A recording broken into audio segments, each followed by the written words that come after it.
Now let's look at the methods required for decision making under risk. There are three main concepts and criterion for making decision under risk, including expected monetary value, expected value of perfect information, and expected opportunity loss. We are also going to talk about sensitivity analysis for understanding how the probability of future events or status of the natures will affect our decision making. When there are several possible states of nature and the probabilities associated with each possible state are known, we call that decision making under the risk. For each alternative, we can calculate the highest expected monetary value by calculating the sum product of the payoff value under that state of nature I multiplied by the probability that the state of nature will happen. So xi is defined as the payoff for the alternative in a state of nature I. P of xi is the probability of achieving payoff xi, and this is the symbol for the summation. In the lumber example, expected monetary value for each alternative would be the payoff for the first state of nature multiplied by the probability of that happening plus the payoff for the second state of nature multiplied by the probability of that happening. Let's look at the Thompson Lumber Company example one more time. So we have the payoff matrix here. This time we assume that for 50% chance market will be favorable and 50% chance market will be unfavorable. So under these probabilities, we want to know what would be the expected monetary value if you choose any of this option.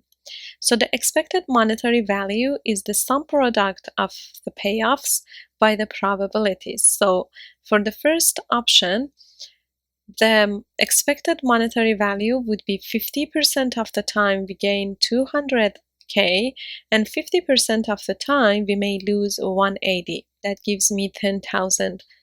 So we can say our expected monetary value from choosing large plant, considering that there is 50% chance that each of this state of nature can happen, is $10,000.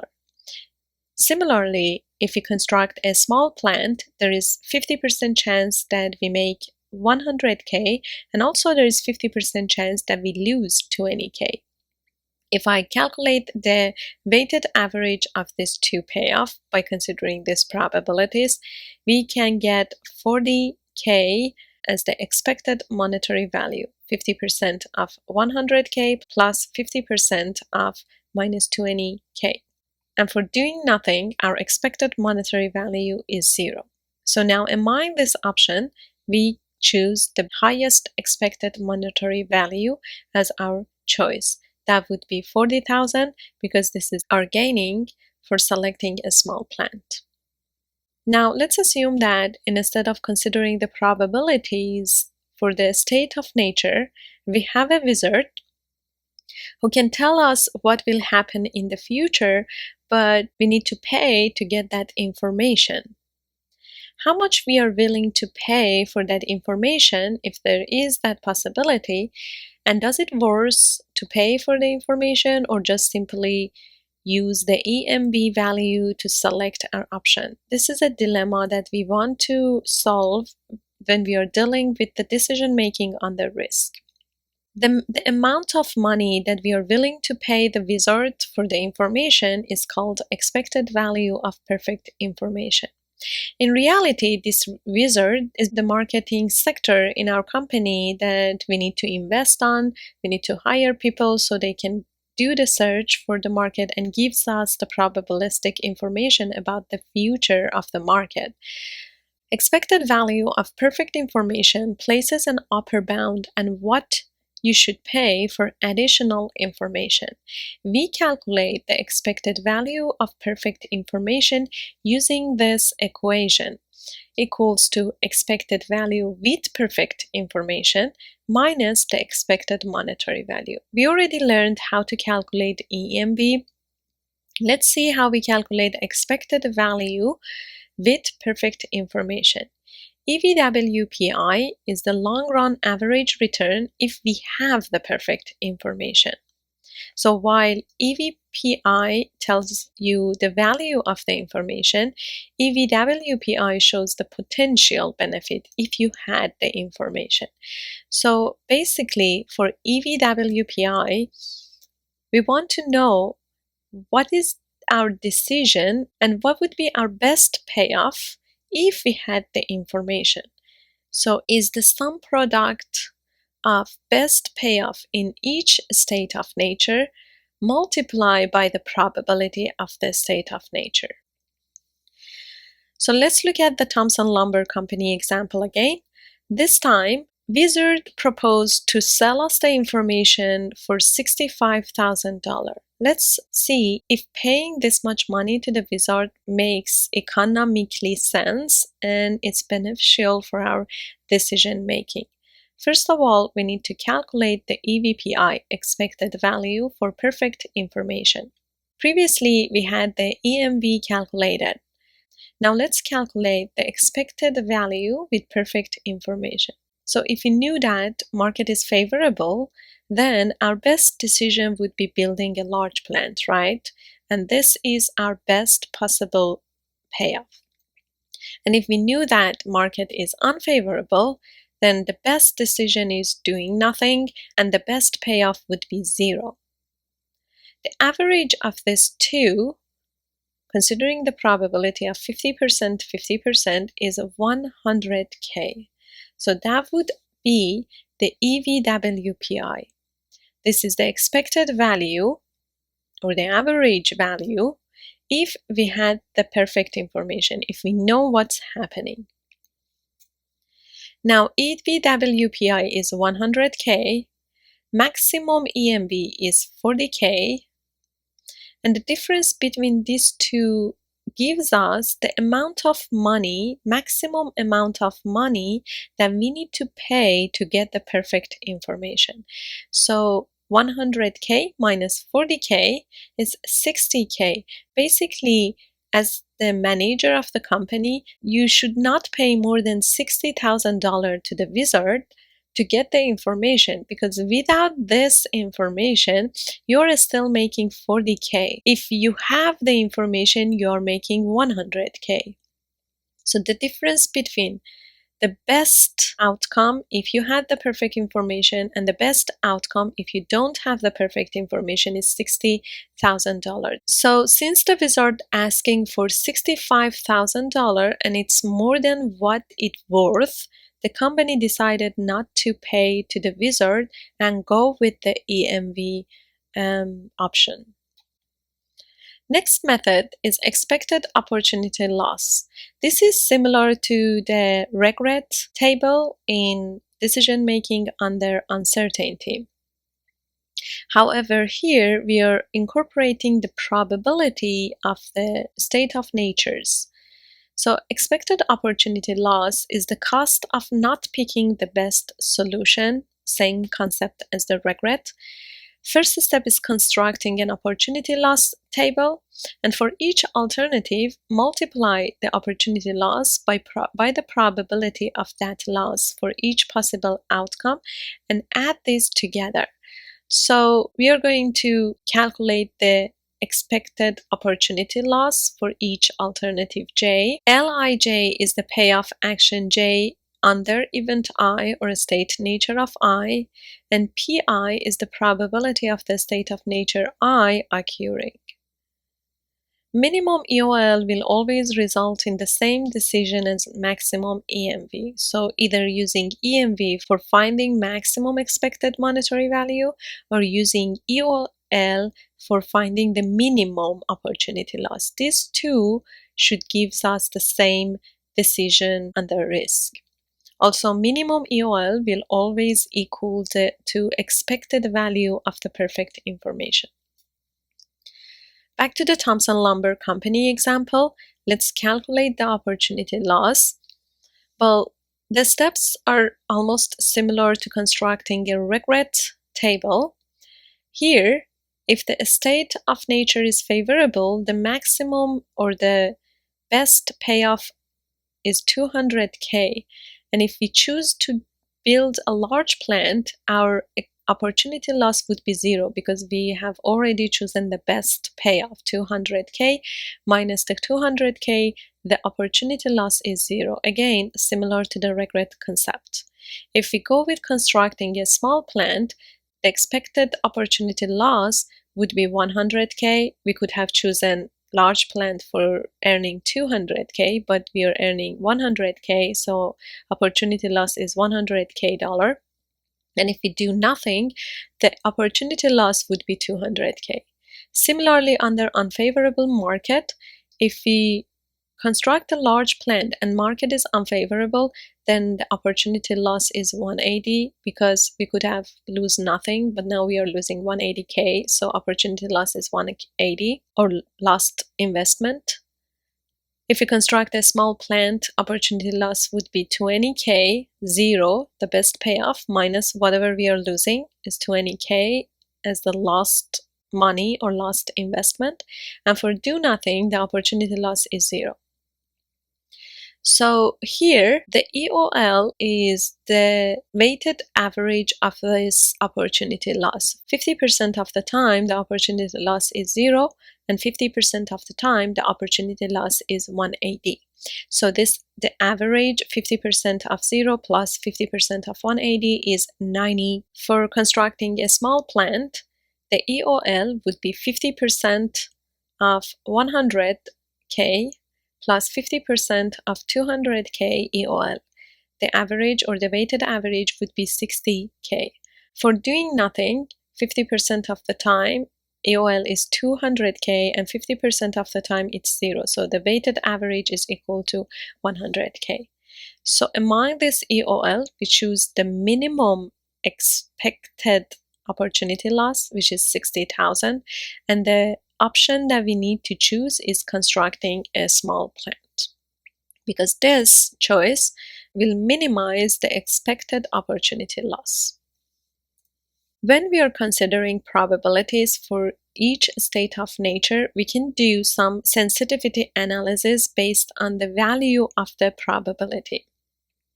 Again, whenever we have probability, it means that we have some concept of uncertainty and risk. Future is uncertain, and this probability can change. So we are interested in knowing how much this P value will affect our decision making. Let's look at the constructing a large plant option. P% of the time, market is favorable. So P% of the time, we are making 200K if we choose to build a large plant. Therefore, 1 minus P% of the time, which market is unfavorable, and we are losing 180K. We can calculate a weighted average of these two numbers considering the probabilities, and that would be expected monetary value. So 200K multiplied by P plus losing 180K, 1 minus P% of the time. So that would be the expected monetary value from constructing a large plant. Similarly, 100K for P% of the time plus minus 20K for 1 minus P% of the time. So this is a weighted average giving us the expected monetary value that we can get from building a small plant. An expected monetary value for doing nothing is 0 for P% of the time and 0 for 1 minus P% of the time. So if I add them up, that would be the expected monetary value for doing nothing. In order to find the break-even point, I can put each of these two equations 2 by 2 equal and find the sweet spot or break-even point for the P. So let's look at the graphs. This green line shows the expected monetary value formula for large plant based on the value of the P. So as P increases, the expected monetary value for the large plant increases. For the P equal to 0, when the probability of favorable market is 0, I can put 0 here. So this is 0 minus 180 multiplied by 1. We are losing $180K for choosing the large plan. For p equal to 0 and the small plant choice, this part is 0, and basically we are losing minus 20K if I put p0 in this function. And for p0, for doing nothing, this is 0 and this is 0, so we are basically not earning any money but not losing money. As we increase the p in all equations, this EMV will increase. In order to find this break-even point, we can simply put this equation equal together. So for the point 1, that's the intersection between the EMV for doing nothing and EMV of the small plant. So I can make these two equations equal. I can put this red equation and black equation equal, and then calculate the break-even point probability. So if the p is 0.167, doing nothing is same as building a small plant. After this point, building a small plant is resulting in much more profit than doing nothing. So before this point, the best decision is doing nothing because we are not losing money. If we go with a small plant, it means that we are losing money. After this probability, building a small plant is better than doing nothing. Similarly, for point 2, this is the intersection of EMV for large plant and EMV for a small plant. So I can put these two equations equal and calculate the P associated with this intersection point. If I can put those two equations as equal, I can calculate the break-even point for the probability, which is 0.615. Between this probability and this probability, building a small plant is better than building large plant because it has profit while the large plant has lower profit. After this point, building a large plant is better than building a small plant. This is called sensitivity analysis, and the goal is finding the break-even point for the probability and find in which range of P, which of this decision are the best decision. If probability of a favorable market is less than 60.7%, do nothing is the best option. If the probability of favorable market is between 16.7 to 61.5%, then constructing a small plant is good. And if the probability of having a favorable market is more than 61.5, constructing a large plant is better. So it really depends on your perception from P as a probability of the favorable market. Now let's look at how to solve the lumber company example in the Excel QM. So previously we solved this example. We can give this probability as the risk measure or our perception about the future. We need to define the probability of the state of nature's happening. In the example, we had 50% chance that market is favorable and 50% chance that market is not favorable. So if you look at here, now we have the expected monetary value, and maximum of that would be 40,000. So if we just go with the expected monetary value, the option is to build a small plant. We can also see that the expected value with perfect information is calculated for us. Basically, the expected value with the perfect information was average of this perfect information. So the Excel QM also calculates that for us. The average of these two numbers is 100K. Best expected value is same as EMV, the best EMV. And the difference between these two gives us the expected value of the perfect information, or the maximum amount of money we are willing to give to the wizard or the marketing company to give us the information about the market or the information about these probabilities. We also can find the EOL information in this solution. Previously, we solved the regret matrix, but giving the probability of 50-50%, we can also calculate the expected opportunity loss. So expected opportunity loss for large plant is 50% of the regret when market is favorable and 50% of the regret when it's unfavorable. So this is the weighted average of the large plant considering the probabilities of 50-50%. The next one is the weighted average of regrets for a small plant considering the probabilities, and next one is the weighted average for the regret for do nothing. So among these three options, the minimum opportunity loss or expected opportunity loss is 60,000, and we need to select the small plant. If we change this probability, the choice may change. Let's change this to 70% and 30%. Now you can see that lowest amount of expected opportunity loss is 54,000, and that's the large plant selection, while for the regret method under uncertainty we still are choosing small plant as the minimum regret.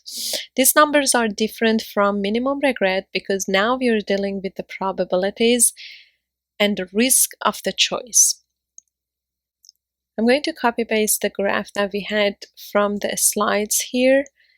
So this is the sensitivity analysis.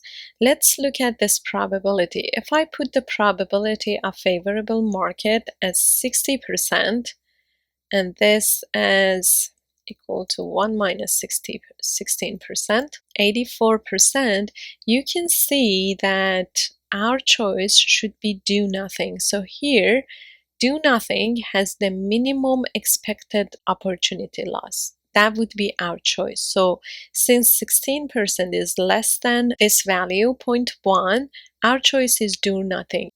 So now if I put any number more than this value, 0.20 for example, something here, you can now see that building a small plant is the best option because it's result in minimum expected opportunity loss here. And if I put a value more than 61.5%, let's say 7%, 70%, you can see that large plant is the better option because it results into minimum expected opportunity loss, or we are here. This is the summary of decision-making techniques considering the risk. In the next video, I'm going to talk about decision trees and how we apply the concept we learned so far in the decision tree structure.